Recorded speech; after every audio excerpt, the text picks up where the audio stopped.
네, 오늘 도착한 첫 번째 역은 2차전 지역인데요. 헤르메스 스탁 하청한 본부장님 모셨습니다. 어서 오십시오. 네, 안녕하십니까. 이 어려운 얘기를 오늘 해야 하지 말입니다. 네, 그렇습니다. 지난주에 금요일 날 에코프로를 필두로 해서 조금 반등하는 모양새가 나타났습니다. 네, 맞습니다. 그러나 사실은 보면 이게 추세적 상승이냐는 조금 의구심이 있었고 반등 정도로 봤는데 오늘 또 너무 많이 밀렸어요. 맞습니다. 에코프로 머티리얼스 상장 예심 통과 소식에도 불구하고 네네네. 2차 전지가 약했던 원인부터 보겠습니다. 일단은 좀 굉장히 다양한 이유가 좀 복합적으로 엮여 있지 않나라고 보고 있는데 네.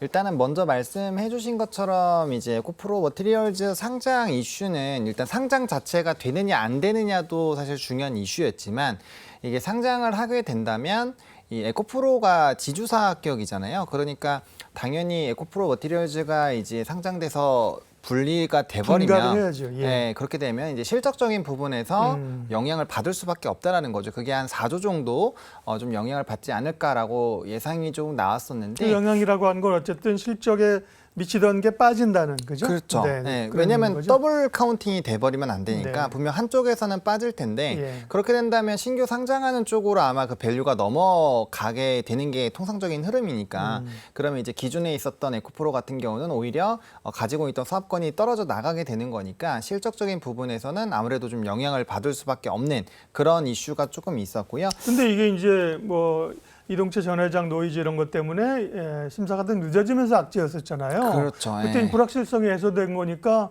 호재가 돼야 되는데 막상 그렇죠. 통과했다고 하니까 이제 그때는 또 그러게 했을 때 따져봤을 때 이게 호재야 시장이 뭐 그때 받아들이는 게 다르습니다. 그렇죠. 네. 예, 아무래도 말씀 주신 게 딱 예. 정답이라고 생각을 하는데요. 이전에 오를 때는 이 상장까지 있으니까 더 추가적인 그렇죠. 이슈가 되고 주가에 이제 투자할 수 있는 이런 트리거가 될 수 있는 상황이지만 막상 진행이 된다라고 한다면 또 지금 같은 경우는 실적이라든지 앞으로 뭐 여러 가지 지금 판가에 대한 하락 우려들도 있고 앞으로 이런 Q단에서의 성장성이 유지가 될 수 있느냐 이런 부분에서 좀 상당 부분 물음표가 있는 상황이잖아요. 그러니까 실적적인 부분에서 좀 긍정적인 영향을 받는 부분이 빠진다라고 한다면 상당 부분 좀 영향이 있지 않을까라고 보고 있는 거고 그리고 이제 에코프로 머티리얼즈 같은 경우는 상장 이후에는 상당히 이 좀 그래도 어느 정도는 성장성을 유지할 것이다라는 좀 긍정적인 평가가 많은 사업군이라는 거죠. 예. 그렇기 때문에 더더욱 더 이게 빠져나오게 되면 실적적인 부분에서는 에코프로한테는 과연 이게 굉장히 좋을까라는 부분에서 좀 물음표가 투자자들 사이에서는 좀 이슈가 된 것이 아닌가. 몰라요. 두산 로보틱스 상장한다 그랬는데 그래놓고서 상장 직전에 또 급등했잖아요. 아, 맞아요. 그럼 예. 막상 상장하니까 빠지고. 맞습니다. 어쨌든 이 심리적인 부분이 다르다니까요. 네네네. 네. 네. 어쨌든 그 에코프로 머티리얼스는 그 정도 얘기하고 어쨌든 오늘 호재로 작용하지 못했으니까요. 그 네네네. 소식은 기회가 되면 요건 또 긍정적인 뉴스로 작용할 수도 있다는 그쵸, 있죠. 예. 점에서 말씀을 드린 거고요. 네. 이 얘기보다 사실은 에코프로 BM에 대한 오늘 증권사의 매도 리포트 이게 이제 큰 영향을 미쳤었잖아요. 맞습니다. 결국 이제 3분기 실적이나 이후 실적이 생각보다 그렇게 잘 나오지 않을 거라는 얘기인가요? 밸류인가요? 뭔가요? 네, 그렇게 보시면 될 것 같습니다. 일단은 이 지금 2차 전지 쪽에서 가장 중요한 게 이제 Q 물량 부분에서는 어느 정도 나오고 있는데 판가 부분에서 과연 유지가 될 것이냐 이 부분에서의 상당한 좀 이슈가 되고 있는 상황이죠. 근데 뭐 다들 아시겠지만 탄산 리튬에 대한 중장기적인 하향 안정화 기조도 이런 리포트가 최근에 나와 있는 상황이고 실질적으로 리튬 가격도 계속적으로 우하향을 하고 있는 상황이죠. 그래서 상당히 많이 낮아진 상황이기 때문에 그러면은 판가 부분에서의 좀 물음표가 생길 수밖에 없는 상황인 거죠. 그러면은 지금 Q단에서의 흐름들이 각국에서 보조금 이슈부터 시작해서 여러 가지 요인들이 있다 보니까 앞으로 이런 Q에 대한 성장이 계속적으로 나올까라는 물음표가 있는 상황인데 거기에다가 이제 P가 하락을 해버리니까 결국엔 P의 하락분만큼 더 Q가 늘어나줘야 이게 수익성도 방어가 되고 실적적인 부분에서 좋아질 수가 있는데 과연 그렇게 될까에 대한 좀 의구심이 좀 생기는 상황이라는 거죠. 그래서 거기에 따른 좀 이슈가 있다라고 보시면 좋을 것 같고 리포트 내용은 다들 보셨겠지만 전기차용 양극재 물량이 증가하고 있음에도 불구하고 판가 하락으로 낮은 이익률이 기록된다라고 추정이 된다라는 내용이 있거든요. 그러니까 이 얘기는 그 앞서 말씀드린 것처럼 결국에는 가격 자체가 하락이 되는 기조가 상당 부분 유지가 될 수 있고 그렇게 됐을 때는 말씀 주신 것처럼 미래 이런 수익 부분에 대한 우리가 이제 이 에코프로나 에코프로비엠에서 바라고 있었던 이런 미래의 실적들이 있잖아요. 전기차 시장 성장에 따른 그런 부분에서의 속도가 상당 부분 좀 달라질 수도 있는 요인들이 부각이 되고 있기 때문에 이런 것들이 아무래도 좀 영향을 준 것 같고요.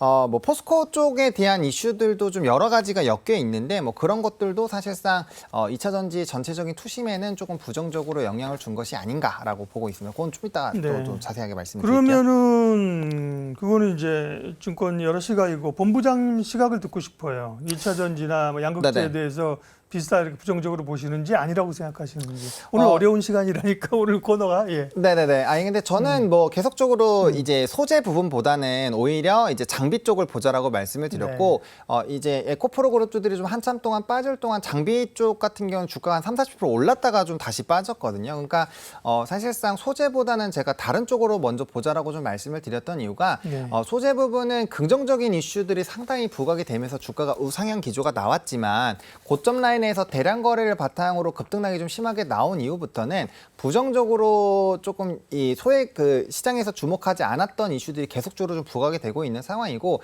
전 세계적으로 보조금 관련된 이슈는 좀 확장이 되고 있는 상황이잖아요. 그러니까 사실상 보조금까지 사라지게 되면 가격적인 부분이 상당히 높아서 일단 수요 자체에 대한 허들이 높아지는 부분이고 또 이제 인프라 같은 경우도 사실상 조금 더 앞으로 많이 설치가 돼야 되는 부분인데 그런 속도들이 좀 따라올 수 있을지 이런 것들에서 좀 체크를 해봐야 되고 또 원자재 가격이 하향 안정화가 되고 있기 때문에 판가 부분에서 좀 물음표가 있어서 해당 부분들을 좀 확인하시고 들어가셔도 나쁘지 않다. 그러니까 주가가 고점 대비해서는 어느 정도 빠졌지만 이게 최고점을 기준으로 하는 것이 아니라 이전에 박스권 상단 라인으로 본다라고 한다면 아직 그렇게까지 많이 빠졌다라고 보기는 좀 어렵거든요. 그렇기 때문에 사실상 가격 조정이 추가적으로 나올 수 있다라는 관점으로 보시면 좋을 것 같고 7월 달에 이제 에코프로 그룹주들의 수출 데이터는 상당히 좀 그래도 유의미하게 나왔는데 LNF 쪽 지역에서는 상당히 좀 좋지 못하게 나왔었거든요. 그러니까 그렇게 선방은 못했는데 예. LNF가 주가가 많이 하락하는 이유도 결국엔 테슬라발 이슈일 수도 있지만 결국엔 수익성 부분에서 좀 물음표가 크게 있다라는 부분이죠. 실적도 95%, 90% 이상 좀 하락을 했었고요.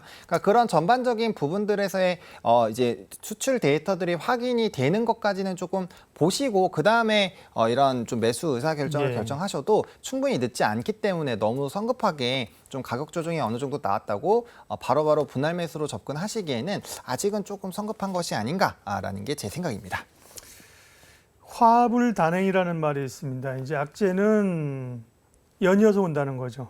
포스코 홀딩스 같은 경우는 또 뭐 아르헨티나 규제 당국으로부터 수입품 압류 얘기. 네네네. 그래서 이게 뭐 큰 영향이 있는가 싶긴 한데 뭐 이런 것까지 어우러지면서 포스코 홀딩스도 5% 밀렸습니다. 포스코 그룹 시각은 어떠세요? 네, 포스코 홀딩스 같은 경우는 사실상 지금 말씀해주신 아르헨티나 이런 수입품에 대한 이슈도 있지만 일단 철강 쪽에 대한 이슈도 조금 있다라고 보여지거든요. 철강 가격이 좀 오른다면서요? 네, 진짜로. 철강 가격이 올라가고 있는 기조여서 저번 주까지는 거기에 네. 따라서 이제 철강주들이 많이 올랐는데 오늘 장에서는 철강주들 중에서도 좀 상승폭을 빠르게 만들었었던 종목군들도 좀 같이 조정이 나왔거든요. 근데 이게 왜 그러냐면 위안화가 약세 흐름을 유지를 하고 있다는 점과 달러가 강세 기조가 유지가 되고 있으니까 중국에서 이런 부양책들이 나오더라도 철강에 대한 가격 상승은 어느 정도 좀 제한될 것이다라는 전망들이 나오고 있거든요. 그래서 철강 쪽의 투심이 살짝은 좀 꺾인 상황이고 그런 부분에서의 이슈에다가 지금 앞서 말씀해주신 이런 아르헨티나 이슈까지 붙어주고 또 이제 에코프로 그룹주들이 좀 좋지 않다 보니까 그런 요인들이 좀 복합적으로 영향을 주는 것 같고요. 또 이제 최근에 시장에서 좀 얘기가 나오고 있는 얘기인데 이제 양도세 부분에서의 좀 물량도 출회가 되고 있는 상황이거든요. 특히나 코스닥 시장 같은 경우는 또 올해 같은 경우 특히나 개인이 정말 시장을 좀 주도했었기 때문에 예. 거기에 따른 좀 선별적인 물량들이 나올 수 있다라는 거죠. 그래서 그런 것들까지 좀 플러스 알파로 생각을 하셔가지고 좀 수급적인 변동성을 좀 생각을 해보셔야 되는 것이 아닌가라고 생각을 하고 있습니다. 네, 아르헨티나 규제 당국에서 수입품을 압류했다는 거는 이제 그 현지 공급사들 사이의 어떤 충돌이라고 포스코 홀딩스가 밝혔고요. 네, 맞습니다. 이게 뭐 근간 사업을 흔드는 얘기는 아닙니다. 자세히 네네네. 읽어보시고요. 그래서 2차 전지 그러면 지금 투자 전략은요? 저는 지금 시점에서는 굳이 투자를 하지 말자라는 생각입니다. 그러니까 이 얘기가 아예 없으신 분들은 네, 아예 벗어놓고 보자는 얘기가 아니라 지금 여러 가지 데이터들을 좀 확인을 해볼 필요가 있거든요. 특히나 이제 수익성 부분은 우리가 앞으로 계속적으로 좀 따져봐야 되는 상황이죠.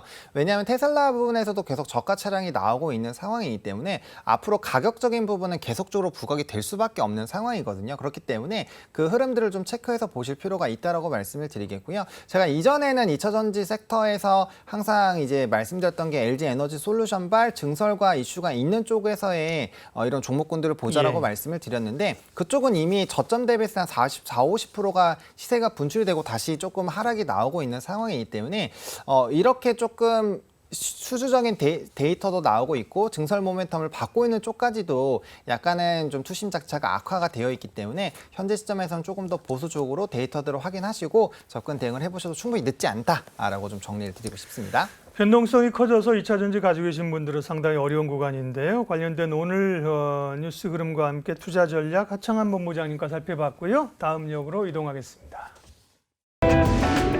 이로운 경제 채널 EBC